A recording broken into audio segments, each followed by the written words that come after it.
Всем привет! Сегодня мы поговорим об одном из самых распространенных страхов в мире – о страхе полетов. И этот разговор будет довольно подробным. Некоторое время назад я снова стала летать, после того, как около года я не летала из-за своей аэрофобии. Сегодня я расскажу, как я с этим справляюсь, и дам 6 советов таким же, как я. Поехали! Для начала, вам не должно быть стыдно из-за того, что вам страшно лететь. Многие люди, которые не сталкивались с фобиями, вас не поймут, и это нормально. Тут надо сказать, что любые проблемы, связанные с ментальным здоровьем, в том числе фобии, это абсолютно серьезно. Это не повод для насмешек или осуждения. Кратко расскажу свою историю отношений с самолетами. Я начала летать где-то 10 лет назад, и полеты доставляли мне удовольствие. Мне нравилось предвкушение приключений в новой стране или скорой встречи с близкими мне людьми. Но все изменилось. Где-то года 2 назад я стала бояться. Сначала это было во время турбулентности, во время нескольких полетов. Потом на протяжении всего полета.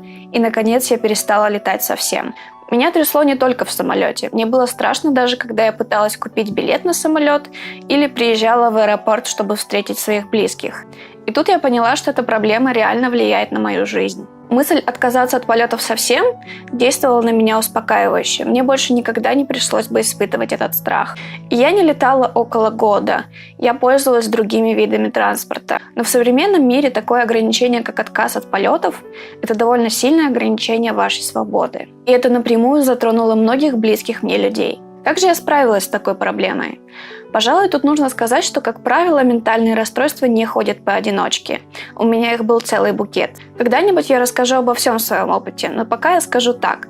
Я перестала справляться сама, и мне потребовалась помощь врача.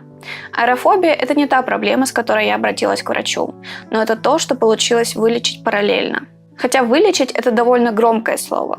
Я до сих пор боюсь летать. Но главное, с каждым полетом моего страха становится меньше, а не больше. Потому что сейчас я знаю, как правильно взаимодействовать со своим мозгом и со своим телом. И я расскажу, как это работает. Сейчас я хочу, чтобы вы поняли такую вещь. Большинство фобий никак не связано с объектом фобий. Это довольно контринтуитивная мысль, и я постараюсь ее объяснить. Фобии могут быть разные, и их может быть много. И нормальному человеку может показаться глупостью, например, боязнь бабочек. Но человеку, который боится бабочек, это глупостью не кажется. В большинстве случаев фобии не связаны с объектом фобии. Они связаны в первую очередь с общим чувством тревожности и страха. А уже это чувство тревожности ищет объект, на котором можно сфокусироваться. Представьте, что вы сосуд, который заполнен тревогой. У нормального человека уровень тревоги находится где-то на дне. А у человека, который страдает тревожным расстройством, тревога переливается через край и попадает случайным образом на разные объекты. То есть вы испытываете чувство страха без всякой причины.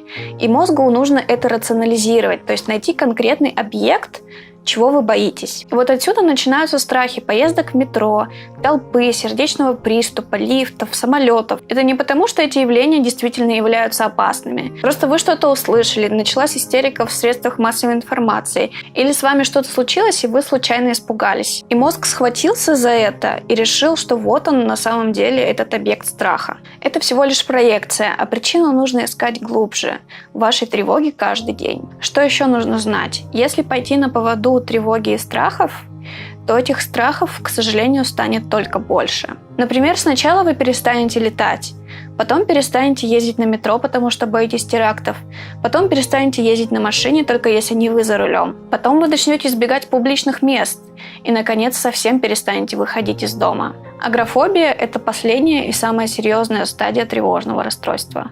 Итак, мой совет номер 1 – начните бороться с тревожностью, а не с аэрофобией. Ну а теперь сосредоточимся исключительно на самолетах и аэрофобии. Причины страха полета тоже могут быть разные. Кого-то беспокоит замкнутость пространства, кого-то боязнь высоты. Кто-то боится, что с ним случится паническая атака прямо на борту и ему не смогут помочь. Кого-то беспокоит, что выбраться из самолета невозможно. А кто-то переживает, что если что-то случится, то шансов спастись почти нет. Но для кого-то самым важным страхом является то, что он никак не контролирует ситуацию и ничего не может сделать. Итак, совет номер 2. Проработайте с конкретной фобией, которая связана с вашим страхом полета. Если это страх панических атак, то научитесь работать с паническими атаками. Если это страх клаустрофобии, то поработайте над ней. Лучше всего это сделать с помощью квалифицированного психотерапевта. Но если у вас нет возможности обратиться к врачу, кое-что вы можете сделать сами. Вы можете изучить этот вопрос, вы можете понять механизм, как возникает этот страх. Самое главное – это поменять настрой. Вам нужно настроиться на борьбу со своими страхами, а не на избегание предмета страха. К сожалению, чем больше мы избегаем чего-то, тем больше мозг убеждается в том, что это действительно опасно. Но он не прав. Мозг ошибается, тело ошибается, и нам нужно обучать наш мозг заново. Показать, что то, что он принимает за опасность из-за когда-то давно случившейся случайной реакции, на самом деле опасностью не является. Совет номер 3.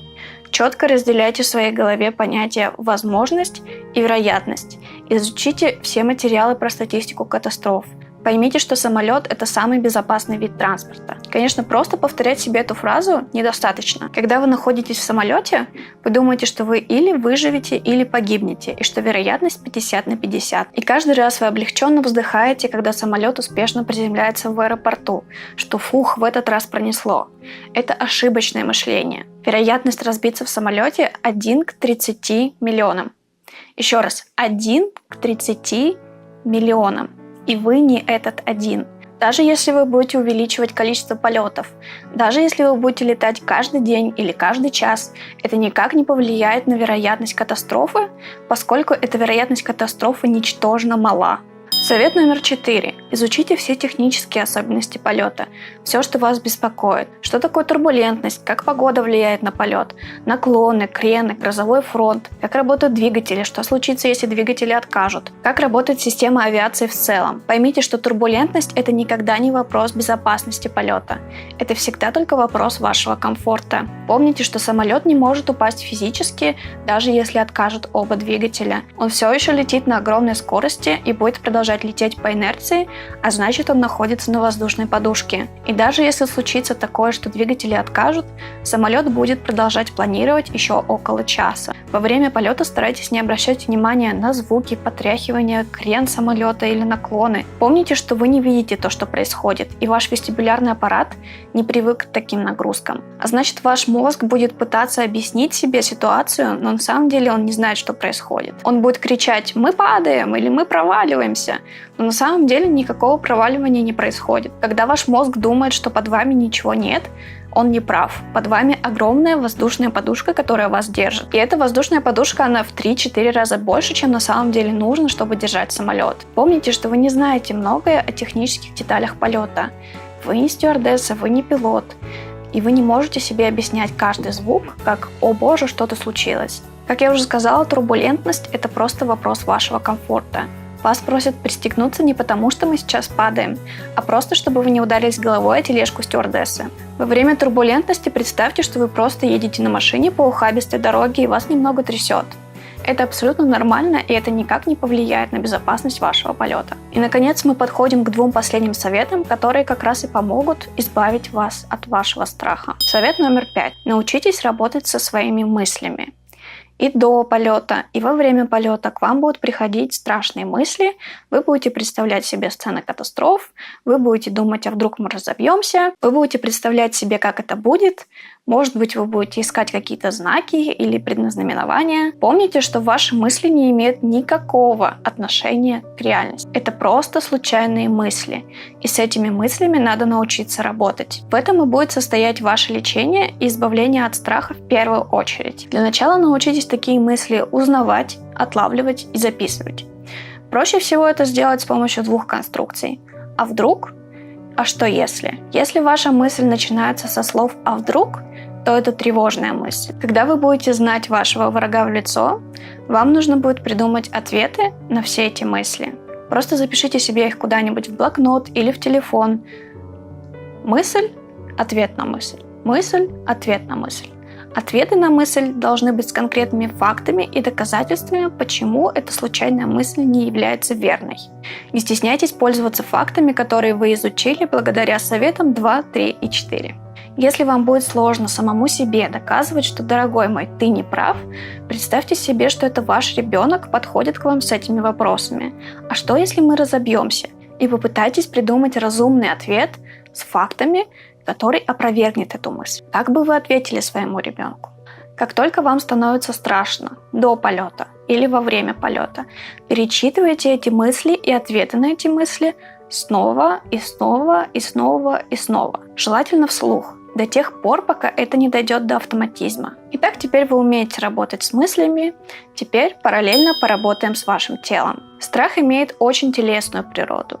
Его очень легко нейтрализовать, если вы знаете, как это работает. Когда вам страшно, ваше тело сильно напрягается, поскольку у вас два варианта: или бежать, или драться.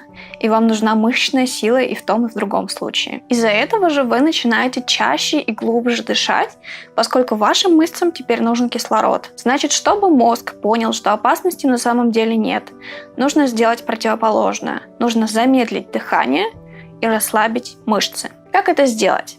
Для дыхания есть отличное упражнение, которое называется квадрат. Очень медленный вдох в течение 5 секунд, задержка дыхания в течение 5 секунд, очень медленный выдох в течение 5 секунд, задержка дыхания в течение 5 секунд. И так до тех пор, пока вы не почувствуете приятное расслабление в мышцах и пока вас не заклонит в сон.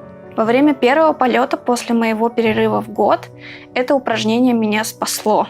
Мне было довольно сложно работать со своими мыслями, потому что во время стресса мозг довольно сложно переключить с эмоционального мышления на рациональное.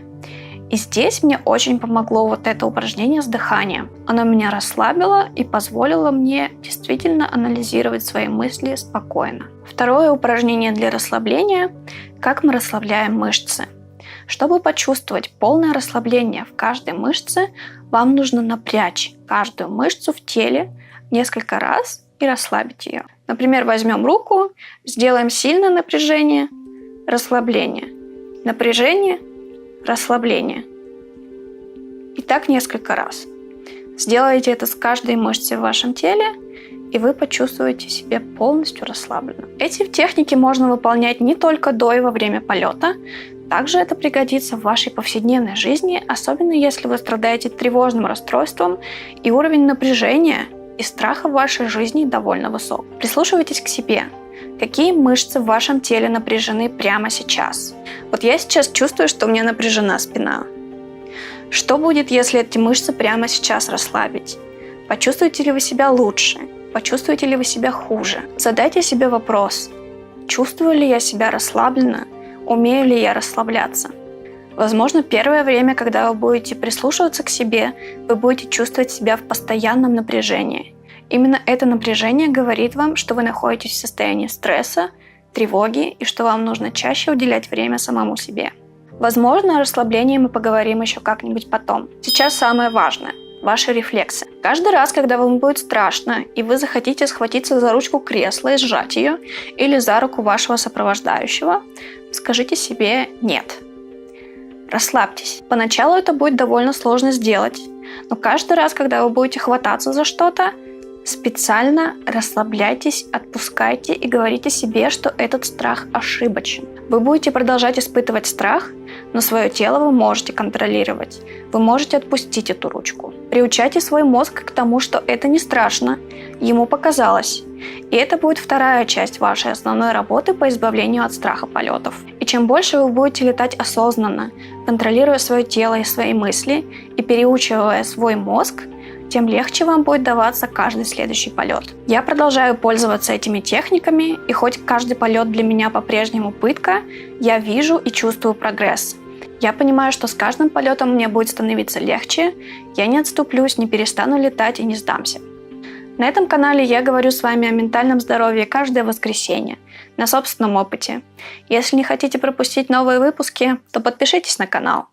Ищите радость в своей жизни. С вами была Любава. Всем пока!